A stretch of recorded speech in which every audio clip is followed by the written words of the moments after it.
તો આ તરફ અમરેલી તાલુકા ભાજપના પ્રમુખે રાજીનામું આપ્યું છે, જેમાં તાલુકા ભાજપના પ્રમુખ ચેતનભાઈ ધાનાણીએ રાજીનામું આપ્યું છે। 2 દિવસ પહેલા દલિત યુવક સાથે ગેરવર્તણૂક કરી હતી, અશોભનીય ભાષા બોલી ધમકી આપવા મુદ્દે ગુનો નોંધાયો હતો।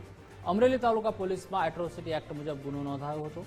જિલ્લા ભાજપ પ્રમુખ અતુલભાઈ કાનાણીને લેખિતમાં રાજીનામું આપ્યું છે।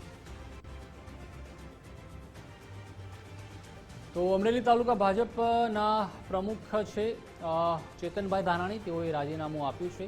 2 દિવસ પહેલા દલિત યુવક સાથે ગેરવર્તણૂક થઈ હતી, જેમાં અશોભનીય ભાષા બોલી ધમકી આપવા મુદ્દે ગુનો પણ નોંધાયો હતો। તો અમરેલી તાલુકા પોલીસમાં પણ એટ્રોસિટી એક્ટ મુજબ ગુનો નોંધાયો હતો। જિલ્લા ભાજપના પ્રમુખ છે અતુલભાઈ કાનાણી, તેમને લેખિતમાં રાજીનામું ચેતનભાઈ ધાનાણીએ સોંપ્યું છે। તો ચેતનભાઈ ધાનાણીએ રાજીનામું આપી દીધું છે। 2 દિવસ પહેલા જ દલિત યુવક સાથે ગેરવર્તણૂકનો સમગ્ર મામલો છે તે સામે આવ્યો હતો અને તેના કારણે દલિત સમાજના જે અગ્રણીઓ છે તેઓએ પણ ભારે વિરોધ છે તે તાલુકા લેવલે કર્યો હતો। વધુ માહિતી માટે સંવાદદાતા ફારૂક કાદરી જોડાઈ ચૂક્યા છે। ફારૂક, 2 દિવસ પહેલા જે વિવાદ આવ્યો હતો, ગેરવર્તણૂકનો એટ્રોસિટીનો ગુનો પણ નોંધાયો હતો, ચેતનભાઈ ધાનાણીએ હવે રાજીનામું આપી દીધું છે।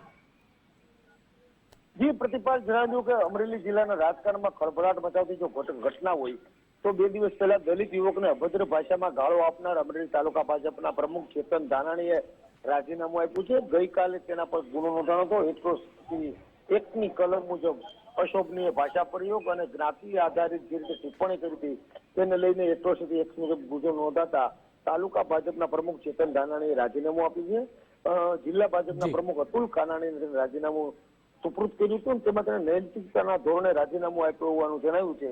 ત્યારે સૌથી મહત્વની બાબત એ છે કે દલિત સમાજ પ્રત્યે રાગદેશ રાખીને જે રીતે અભદ્ર ટિપ્પણી કરી, અશોભનીય ભાષાનો પ્રયોગ કર્યો, તેને લઈને ગઈકાલે દલિત સમાજમાં પણ ભારે રોષ હતો અને પોલીસ સ્ટેશને જઈ અને એટ્રોસિટી એક્ટ મુજબનો ગુનો નોંધાતા આજે તાલુકા ભાજપના પ્રમુખ ચેતન ધાનાણીએ રાજીનામું આપી દીધું છે। આભાર ફારૂક, માહિતી બદલ।